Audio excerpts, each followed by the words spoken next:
नमस्कार विद्यार्थी मित्रांनो, शिक्षक भरतीमध्ये एक आकडा तरी बाहेर आलेला आहे. 15 ते 18 हजारापर्यंत, म्हणजे 15,000पेक्षा कमी जागा येणार नाहीत हे निश्चितपणे सांगू शकतो. विद्यार्थी मित्रांनो, या 15 ते 18 हजार जागेमध्ये पुढील प्रक्रिया कशी राहील, कशा पद्धतीने हे हँडल करायचं ते आजच्या या व्हिडिओमध्ये पाहणार आहे. तत्पूर्वी चॅनलवर नवीन असाल चॅनलला सबस्क्राईब करा, बेल आयकॉनची घंटा दाबा. आणि विद्यार्थी मित्रांनो, आपलं फ्री मध्ये मार्गदर्शन जर मिळवायचं असेल तर ग्रो अकॅडमी पुणे हे ऍप डाउनलोड करा. आणि त्याच्यावर विद्यार्थी मित्रांनो तुम्हाला सर्व माहिती फ्री मध्ये तुम्हाला दिली जाणार आहे. 4,000 आणि 3,000 आपण काही आकारलेले नाहीत. ओके, स्पष्ट सांगतोय. आता इथून पुढली प्रक्रिया कशी असणार ते सांगतो. विद्यार्थी प्रत्येक जण म्हणतोय सर मला 70 मार्क आहेत, मला प्रिफरन्स येतील का? विद्यार्थी म्हणतो 80 मार्क आहेत, मला प्रिफरन्स येतील का? 160 वाला म्हणजे मला चॉईस मिळेल का? माझा जिल्हा मिळेल का? याबद्दल सविस्तर चर्चा करू. सर्वात महत्वाचं म्हणजे प्रिफरन्स आले म्हणजे आपलं सिलेक्शन झालेलं नाही. लक्षात घ्या, प्रिफरन्स आले म्हणजे आपलं सिलेक्शन झालेलं नाही. आले, निवड करायची, परत थंड बसायचं 15 दिवस, त्याच्यानंतर नियुक्ती. सिलेक्ट झालो, जेव्हा सिलेक्टचा कॉलम मध्ये आपली नियुक्ती झाली, यू आर सिलेक्टेड असा जर मेसेज आला तर खऱ्या अर्थाने आपण पुढल्या प्रक्रियेला समाविष्ट होणार आहोत. प्रत्येकाला प्रश्न पडलेला आहे की प्रिफरन्स मला येतील का? प्रिफरन्स आले पाहिजे. प्रिफरन्स मी काय विचार करतोय, तुमची निवड झाली पाहिजे, याला महत्व द्या. आता पहिला विषय म्हणजे विदाउट इंटरव्ह्यू,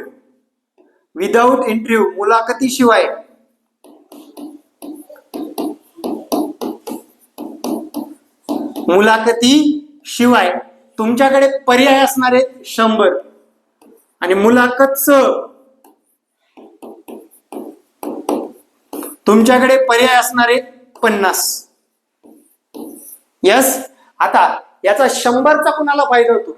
ज्यांचे मार्क जास्त असतात त्यांना ते प्रिफरन्स आलेले असतात, 100 देता येतात.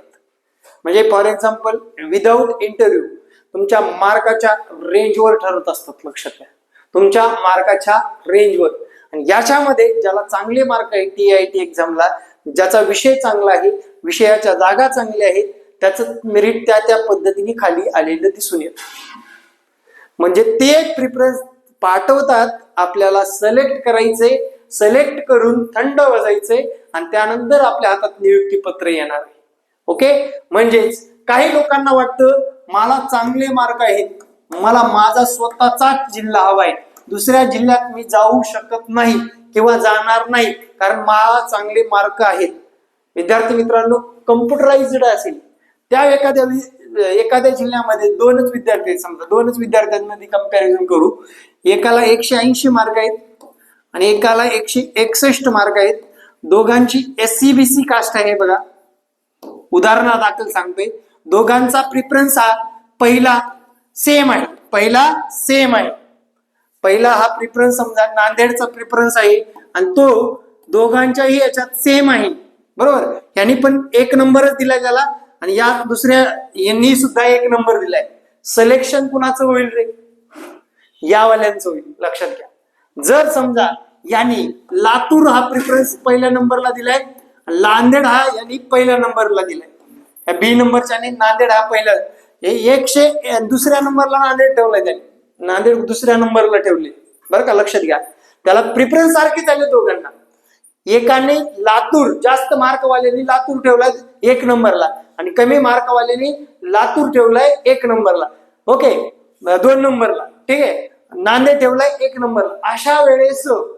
अशा वेळेस ज्याचा प्रिफरन्स 1 नंबर असतो, नंबर 1 दिलेला असतो, त्याला सिलेक्ट केलं. 180चा 2 नंबरला प्रिफरन्स असल्यामुळे त्याला नंतर, म्हणजे याचा इंटरेस्ट लातूरमध्ये काम करणं हा पहिला प्रिफरन्स आहे, याचा इंटरेस्ट नांदेडमध्ये काम करणं हा पहिला प्रिफरन्स आहे. दुसरा प्रिफरन्स याचा लातूरमध्ये काम करणं आहे आणि याचा दुसरा प्रिफरन्स नांदेडमध्ये काम करणं आहे. हे गणित लक्षात घ्या मित्रांनो. त्याच्यावर तुमचे प्रिफरन्स वर तुम्हाला तुमचे आवडते जिल्हे निवडता येतात. तुमच्या आवडत्या जिल्ह्यामध्ये तुम्हाला काम करण्याची संधी मिळते. मग तुम्ही काय विचार करणार, 161 मार्क असणारा नांदेड देऊन सुद्धा मला 180 भेटले नाही, पण माझा इंटरेस्ट लातूरमध्ये ही चूक करायची नाही. पण आपल्याला ज्या जिल्ह्यामध्ये जायचं आहे, ज्या जिल्ह्यामध्ये काम करायचं आहे, ज्या जिल्ह्यामध्ये आपल्याला खऱ्या अर्थाने नोकरी करायची, त्याचा प्रिफरन्स हा पहिला दुसरा असला पाहिजे, हे डोक्यात ठेवा. याच्यावर तुमचे मार्काच्या रेंजवर, तुमच्या भाषा म्हणजे तुमच्या विषयाच्या जागेवर प्रिफरन्स ठरत असतात. अशा पद्धतीने तुम्हाला आगामी काळात प्रिफरन्स निवडीच्या या हेल्पिंग मध्ये तुम्हाला आपल्या ग्रो अकॅडमीच्या चॅनलच्या माध्यमातून आणि ऍपच्या माध्यमातून तुम्हाला फ्री मध्ये मार्गदर्शन मिळणार आहे. सद्यस्थितीमध्ये फक्त तुम्ही ऍप डाउनलोड करून ठेवा.